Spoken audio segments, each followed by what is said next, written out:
এই কোম্পানিতে এখনো কি করছো? এখনই বেরিয়ে যাও এখান থেকে। এগুলো শুনে অ্যাসিস্ট্যান্টের রাগ হয় বলে, এই লোকেরা বসের সাথে কিভাবে কথা বলছে। তারপর জিনসং বলে যে তুমি অবশ্যই এখানে ইন্টারভিউ দিতে এসেছ। আমি তোমাকে বলছি, এটা ইন্টারভিউ রুম নয়, এটা মিটিং রুম। ইন্টারভিউ রুম ওদিকে, তুমি ওদিকে চলে যাও। আর তুমি এখানে এসেছ কেন? তুমি তোমার পরিস্থিতি তো দেখো, তুমি কি কোনো চাকরি করার পরিস্থিতিতে আছো? লিং বলে তোমার তো ঘরে বসে মৃত্যুর জন্য অপেক্ষা করা উচিত। জিনসং বলে তুমি এখানে থেকো না। তোমার জন্য ব্যাড লাক আসতে পারে। এখন আমার সাথে এখানকার প্রজেক্ট ম্যানেজার মিটিং করতে আসবে। আর আমি চাই না তুমি এখানে থাকো, কেননা তোমার মতন আত্মীয়র সঙ্গে সম্পর্ক রাখা আমার মতো লোকের উচিত নয়। আর এজন্যই তুমি এখান থেকে চলে যাও। সেটা বলেই সে গোংকে তার পা দিয়ে আঘাত করতে চেয়েছে, কিন্তু হঠাৎ সেখানে কিছু জাদু ঘটে এবং তার পা লিনকে আঘাত করে। তারপর সে বলে যে আমি কিছু করিনি, অবশ্যই গোং কিছু করেছে। তখনই সেখানে শাও আসে এবং বলে যে আমি করেছি। তখন জিনসং তাকে চিৎকার করে বলে, ভিখারি মেয়ে, তুমি এখানে কি করছো? তখন শাও বলে যে আমি যদি এখানে না আসতাম তাহলে তোমরা আমার স্বামীকে ইনসাল্ট করতে।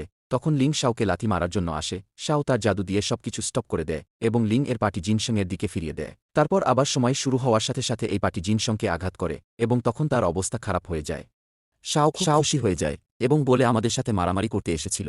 আমি তাদের দুইজনকে একে অপরের সাথে ঝগড়া লাগিয়ে দিয়েছি। তখন লিং চিৎকার করে বলে, ভিখারি মেয়ে, নিশ্চয়ই এই সব তুমিই করছো। এখনই তোমার ভিখারি স্বামীকে নিয়ে এখান থেকে চলে যাও। তারপর শাও বলে যে তুমি আমার সম্পর্কে এভাবে বলতে পারো না এবং আমার স্বামীকে নিয়ে অবশ্যই না। লিং বলে, তো বলবই। শাও বলে, তাহলে আমি তোমাকে মারব।